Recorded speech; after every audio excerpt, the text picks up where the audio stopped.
Bonjour à toutes et à tous et bienvenue dans ce numéro spécial de Sportivement Vôtre. Aujourd'hui, je vous propose l'interview exclusive d'Olivier Crumbles. Après avoir passé de longues années à la tête de l'équipe de France féminine de handball, il a décidé de prendre sa retraite. Il vient de s'installer ici, en Moselle. C'est là où il est né et où il a grandi. On va le retrouver tout de suite au sein du complexe Saint-Symphorien, un lieu qu'il connaît très bien, marqué par l'histoire du handball. On se retrouve dans un instant.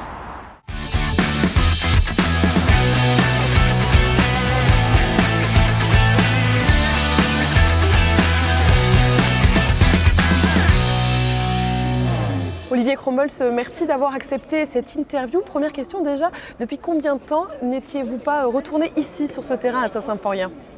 En tant qu'entraîneur ou En tant qu'être humain. Ah, mais je suis venu, ça m'arrive de passer à l'entraînement de Metz Handball quand ils s'entraînent ici. Et quand ils jouent ici, j'ai vu plusieurs matchs. Donc j'y viens quand même assez régulièrement. Mais il y a toujours une émotion autour de cette salle parce qu'il ne faut pas oublier qu'il y a eu 3 clubs de première division qui ont joué ici. Les filles de la SPTT Metz, les garçons de la SPTT Metz et les garçons du SMEC en même temps. Plus la sport-études garçons. Donc ça a été une terre de handball. Le 6 mars 1999, l'équipe féminine de Metz réalise le premier exploit européen de son histoire contre Krasnodar en se qualifiant pour la demi-finale de la Coupe des vainqueurs de coupe. Quelques heures seulement plus tard, un violent incendie ravage le palais des sports, nécessitant une reconstruction. Après 18 mois de travaux et 5,2 millions d'euros, le nouveau complexe est inauguré en octobre 2002. Le drame a marqué la population bien au-delà des frontières du sport. Donc ça a été un événement terrible parce qu'il n'y avait que cette salle. Bon, ensuite, ça a propulsé aussi la construction des arènes et c'est bien que cette salle ait été rénovée. Pour l'avoir visité le lendemain de l'incendie, ce n'était pas imaginable qu'on puisse la récupérer, mais on l'a récupérée. Et c'est une salle très intéressante parce que les tribunes sont très pentues et ce qui fait que le public est très proche du terrain. Et quand c'est plein, ça bouge. Et avant, quand c'était plein, ça bougeait encore plus. Parce qu'il n'y avait pas les sièges, c'était des bancs et on mettait plus de monde. C'était une salle très chaude, notamment dans les années 70 avec la SPTT Metz. Il y avait pas mal de matchs houleux, on va dire. Et justement, quel est votre meilleur souvenir ici? Oh, ben, le meilleur souvenir, c'est en fait un mauvais souvenir. Parce que, non, mais un grand souvenir, c'est on avait joué une équipe norvégienne ici en Coupe d'Europe, on avait gagné de 4 buts là-bas et on a perdu de 4 et on a perdu au goal average, mais c'était un événement extraordinaire, il y avait du monde partout, on avait mis des gens par terre dans les coins et voilà, c'était une belle émotion et quand la salle était pleine, il faisait très chaud dans cette salle, très souvent et le public poussait fort, vraiment. Mais par contre, c'est vrai que la salle était sursollicitée. Et c'était un peu la bagarre pour les créneaux horaires, pour avoir les meilleurs et le plus possible, parce qu'il n'y avait que cette salle de qualité il y a 25 ans. Quelle est la première équipe que vous avez entraînée? Alors moi, quand j'étais joueur, j'entraînais les jeunes garçons de mon club. De quel club? Le SMEC. On était monté en première division et les dirigeants nous ont dit on a des impositions d'équipe de jeunes, ou vous entraînez les jeunes, ou on n'accepte pas la montée. Et c'est comme ça que j'ai commencé à entraîner les jeunes garçons de mon club. Et puis ensuite, par contre, une fois que je suis devenu vraiment entraîneur, que j'ai arrêté ma carrière, j'ai entraîné que des filles. Je n'ai jamais entraîné de garçons. Et pourquoi? Parce que je suis resté dans la dynamique de mon investissement. Ça s'est enchaîné. C'est vrai que quand j'ai été remercié en 2013, je me suis dit je vais entraîner des garçons. Et en fait, j'étais naïf. J'ai attendu des propositions, mais je n'avais pas d'agent. Et quand on n'a pas d'agent, on n'a pas de proposition. Et au bout de 6 mois, 8 mois, des clubs m'ont dit « mais si on avait su que tu étais intéressé ». Après, j'ai eu d'autres missions. Et comme j'ai repris l'équipe de France et que ça s'est tellement bien passé, j'ai aucun regret en fait. Des sourires. Et est-ce que ça va être un manque de concentration? En tout cas, ça ne ressemble pas avec Peniski. Et un énorme arrêt de Valérie Nicolas. Oh là là! Et 2 minutes pour Stéphanie Cano. Et alors là, ça ne plaît pas du tout à Olivier Crumbles. Ça va être une double infériorité numérique pour l'équipe de France. Pendant 1 minute 18, les Françaises vont jouer à 4. Et nous allons avoir un premier face-à-face fabuleux entre la meilleure buteuse du mondial Radulovic et une des meilleures gardiennes du monde, Valérie Nicolas. En 2013, Olivier Crumble s'est écarté de son poste de sélectionneur de l'équipe de France féminine de handball. Malgré un titre mondial en 2003, des médailles d'argent en 2009 et 2011, des tensions au sein des Bleus grandissent. Après son départ, Alain Porte prend la relève en tant que sélectionneur. 3 ans plus tard, et juste avant les Jeux de Rio, Olivier Crumble s'est rappelé pour diriger à nouveau l'équipe de France, avec quelques changements dans la manière de coacher.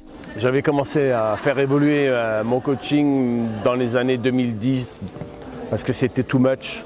En fait, j'avais la sensation qu'un jour, je me suis dit, ton coaching, tu frottes la peau des joueuses avec du papier de verre et tu les mets à vif, en fait. Trop de réunions, trop d'engueulades, trop d'émotions, c'était plus la bonne méthode, donc j'avais commencé à évoluer. Par contre, c'est vrai que pendant l'arrêt 2013-2016, je me suis dit qu'il fallait continuer, mais je ne pensais pas revenir. Mais je m'étais dit à ce moment-là, si je réentraîne, je ferai évoluer mes méthodes. Mais j'ai fait aussi évoluer mes méthodes parce qu'en garçon aussi ça a évolué. Daniel Costantini et Claude Onesta ne sont pas du tout les mêmes en termes de coaching. Et ça m'a interpellé le coaching de Claude Onesta. Et en quoi?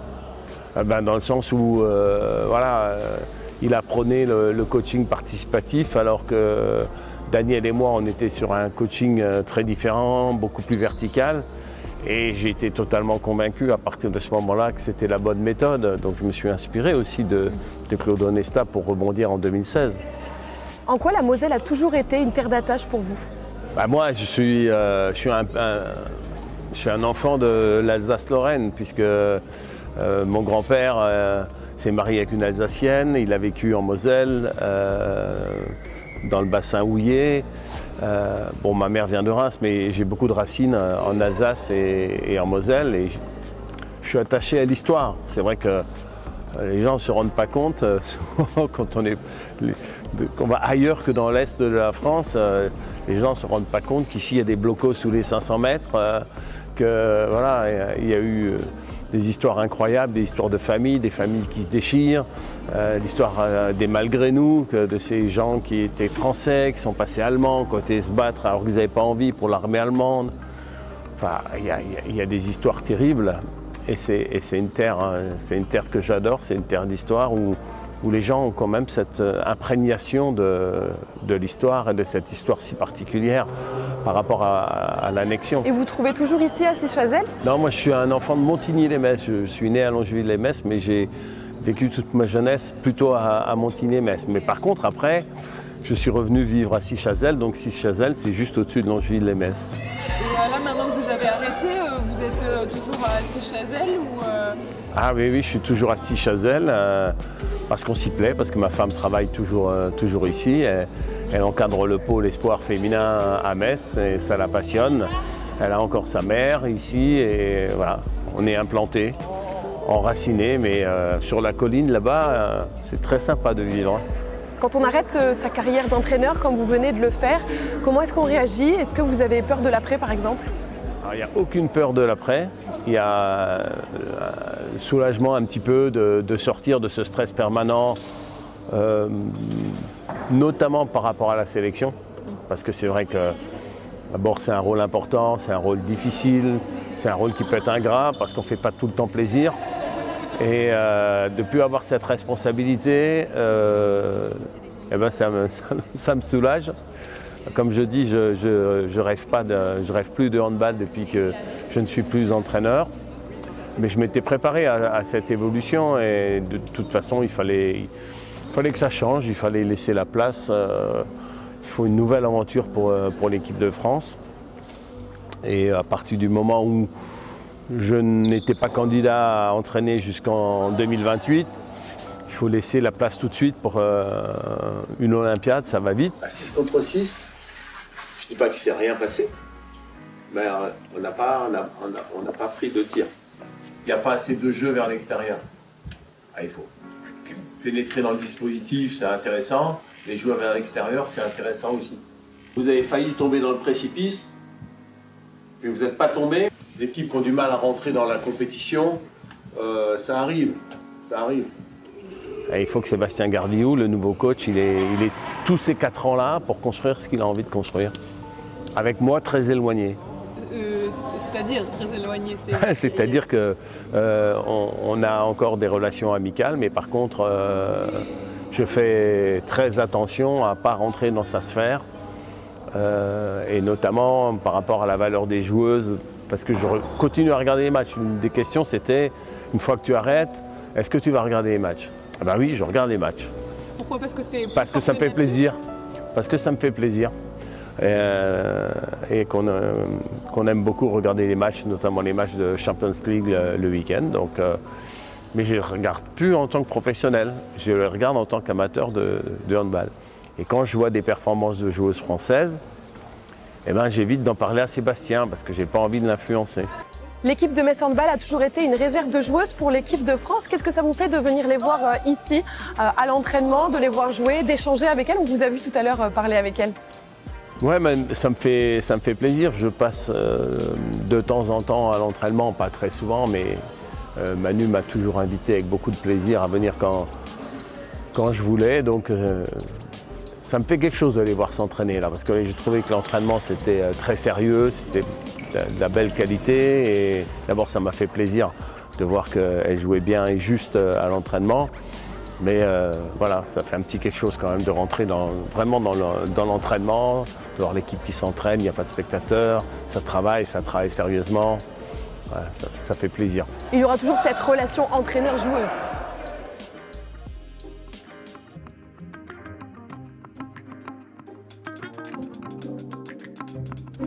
Si. 98. Je t'ai pas dit. Non mais Moi je vais l'MS. oh joli. Prof BPS.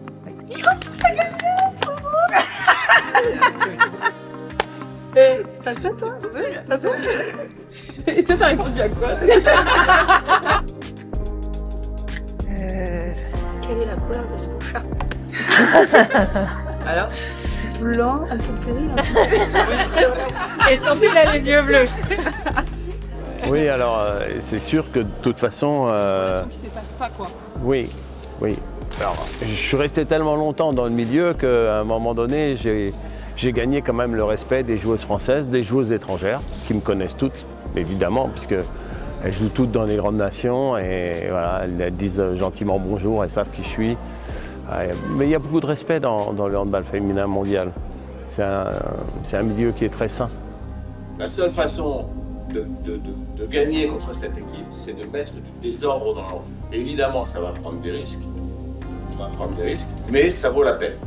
Il faut de tout. De ça, courir, se battre, impacter, détruire. Ce qu'on fait de mieux, c'est notre défense. C'est notre point fort. Et quelle a été la différence entre entraîner l'équipe à Metz et l'équipe de France? C'est pas du tout, c'est deux métiers très différents. Le métier d'entraîneur de club, c'est au jour le jour, avec aussi un stress qui est différent de celui de l'équipe de France, parce que l'équipe de France, c'est l'idée de la réussite, mais le club, il y a encore quelque chose de plus impérieux, c'est qu'il faut avoir des résultats solides pour solidifier la situation financière. Une équipe de France, il y aura toujours une équipe de France. Il y aura toujours un budget pour que l'équipe de France puisse fonctionner. Mais les clubs, il y a une très grande tension autour de l'économie des clubs et les résultats sont très importants. Alors à Metz, c'est être tout en haut tout le temps, comme en équipe de France. Quand je jouais au SMEC ici, c'était se maintenir, parce que si on redescendait en deuxième division, c'était la catastrophe, il n'y avait plus d'argent. Donc il y a cette pression qui est différente et il y a beaucoup plus d'entraînement comme entraîneur de club. On peut travailler vraiment tactiquement. Si on se rate sur un match, on va travailler toute la semaine derrière pour faire beaucoup mieux. Alors que l'équipe de France, il y a cette frustration. L'équipe de France, on est des intermittents du spectacle. On se réunit une semaine, on fait 3-4 entraînements, il faut aller vite, on joue, dans des salles pleines, et puis on se quitte. que ça soit à la fin d'une compétition, à la fin d'une semaine, et c'est bien que ça se finisse bien, parce que sinon, les difficultés du stage ou de la compétition, on se les garde dans la tête jusqu'au prochain regroupement. Qui est plus loin en général. Qui est beaucoup plus loin, c'est tous les 3 mois. Alors qu'ici, vous perdez le samedi, vous retrouvez vos filles le lundi, et puis vous retravaillez. Mais c'est très très prenant le métier d'entraîneur de club. Très prenant. Et féminin particulièrement ou Non, mais je pense pas qu'il y ait forcément beaucoup de différences dans le coaching. Oui, mais parce qu'il faut s'adapter au groupe que l'on coach, mais les groupes d'hommes ne sont pas tous identiques non plus. Les garçons à l'intérieur d'une équipe ne sont pas tous identiques. Il faut faire preuve de finesse relationnelle, tout simplement. C'est comme ça qu'on construit son charisme. Mais je pense que plus vous montez dans les hiérarchies, plus les équipes féminines ressemblent aux équipes de haut niveau masculines. C'est pas parce que l'adversaire mène qu'il a acquis sa victoire. Il faut aller gagner. Pour gagner, il faut aller chercher. Il faut aller chercher physiquement, il faut aller chercher. Physiquement, vous êtes plus fort. Si vous mettez de la pression sur elle, c'est comme la cocotte minute à un moment donné, ça fait. Moi j'aime sa manière d'aborder le handball, mais d'aborder la dynamique de groupe. Et je pense vraiment ouais, qu'il a toujours réussi dans les moments importants à transmettre tout ce qu'il fallait à l'équipe en termes de confiance. Et depuis qu'il est revenu, il est encore plus dans la communication avec nous. En plus, vous avez un entraîneur qui est fou furieux, qui fait des rotations toutes les 5 secondes. Profitez-en. Il faut qu'on soit complémentaires.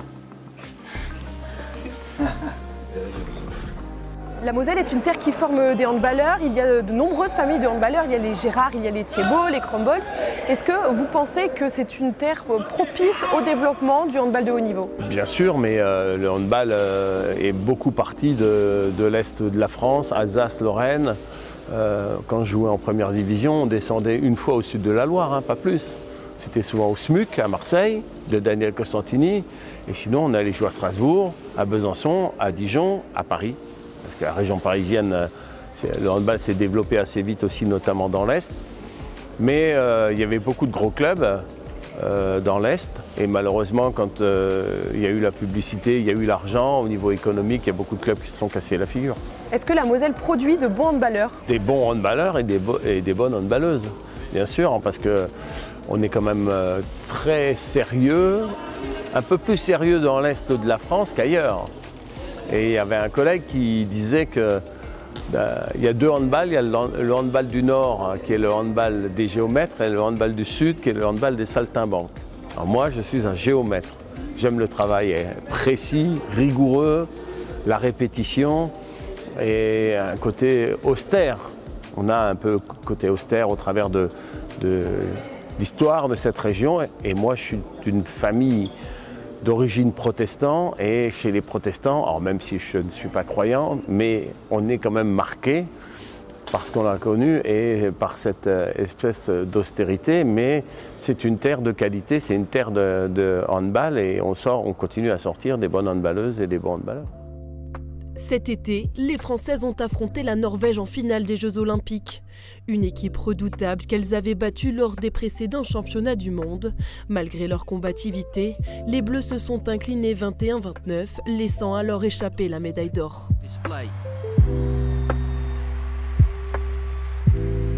Norway were Olympic champions, 12 years on from their last gold medal. Est-ce que finir votre carrière aux Jeux Olympiques à Paris, ça a été une consécration pour vous? Oui, clairement, parce que réussir à mettre 28 000 personnes au stade à Villeneuve-d'Ascq, c'est énorme, c'est une jauge énorme et on pouvait avoir peur de ne pas remplir. Alors non seulement les équipes de France ont rempli à Villeneuve-d'Ascq, mais c'était plein aussi pour les autres équipes. Ce qui veut dire que le handball a une cote extraordinaire, particulièrement grâce aux équipes de France. Et aux entraîneurs des équipes de France aussi. Et aux entraîneurs qui... le handball français a toujours misé sur la longévité de ses coachs et je crois pas qu'ils aient à le regretter. Parce que ça nous a permis de travailler en profondeur, de pouvoir continuer à travailler, même si une fois de temps en temps, il y a eu des résultats qui n'étaient pas bons. Et je pense que c'est la solution. Il y a des bons entraîneurs et des entraîneurs qui sont moins bons. Si vous virez un bon entraîneur parce que le résultat n'est pas bon, vous partez dans un turnover permanent, qui n'est pas la solution et qui n'est pas la solution pour les athlètes non plus. Parce que ça renforce la position des athlètes. C'est quand même cocasse dans le sport co de haut niveau que quand il y a un peu des soucis de résultat, on vire celui ou celle qui n'a pas joué, quoi. Et les athlètes, eux, qui ont raté leur match, ils passent au travers et hop, ils continuent, sûrement avec un autre entraîneur. Donc ça, c'est assez frappant. Mais dans le handball, on a été bien préservé de ça et ça nous a permis de travailler dans la continuité et dans la longévité. Merci d'être resté ce soir. Merci beaucoup Philippe, vous allez pouvoir vous emparer de cette veste qui va symboliser l'entrée au Hall of Fame et vous pouvez vous lever pour applaudir Olivier Crumbles.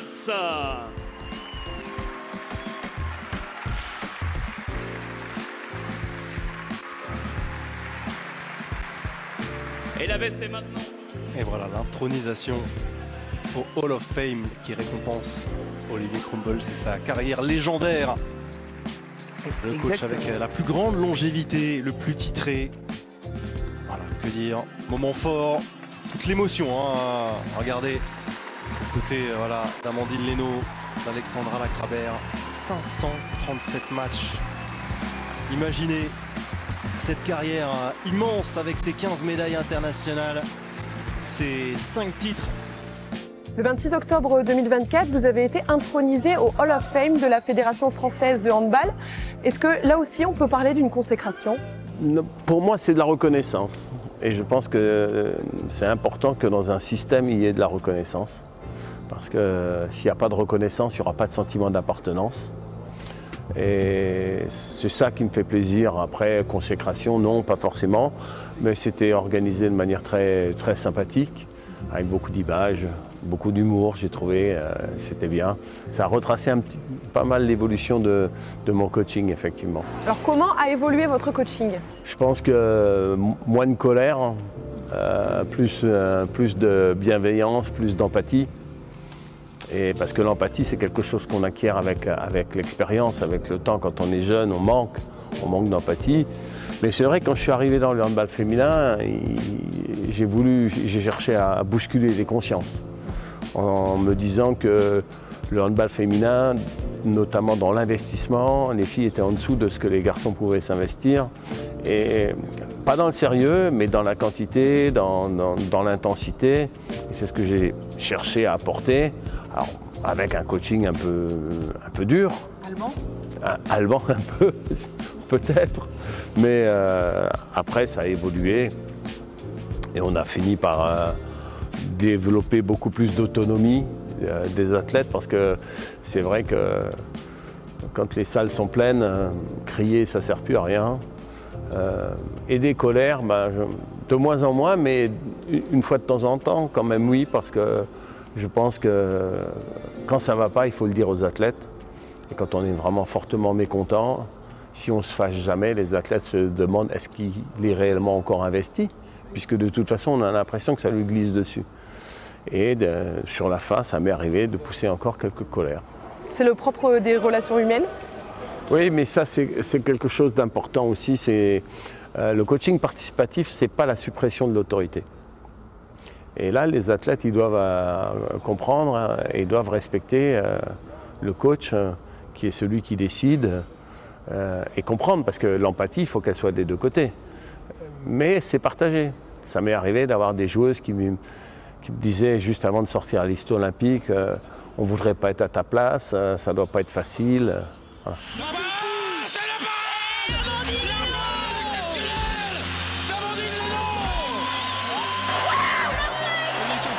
Elles savent qu'elles ont perdu, elles savent qu'elles ne seront pas championnes d'Europe cette année encore. La Russie jamais championne d'Europe. Soudakova. La dernière parade d'Amandine Leno qui vient mettre le couvercle sur ce match, sur ce titre. Et si c'était à refaire, est-ce que vous feriez exactement la même chose?